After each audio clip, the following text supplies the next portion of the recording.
This is an ultrasonic security system.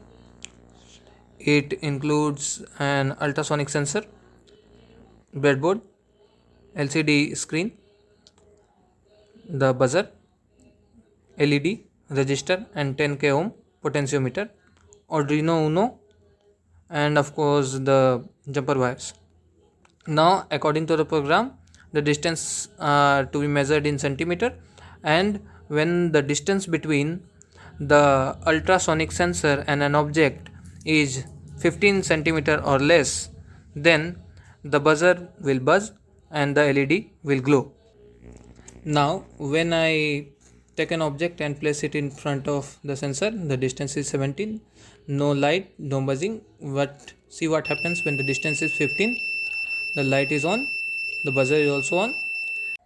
Now, this is also an ultrasonic security system. Instead of LCD, it has 6 LEDs which will glow at a distance of a multiple of 3, starting from the first one, that is the red one from the left side.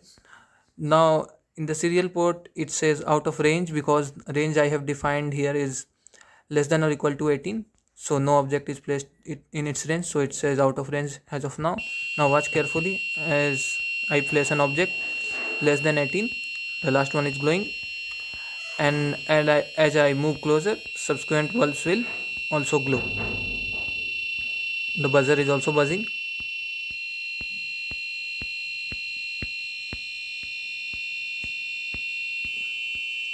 As distance is less than 5, less than 3, the last one will also glow. Now as I move further away, each one of them start diminishing. As you can see, the distance is increasing. Bulb also stops glowing after 18. Here it is. So this is our final project.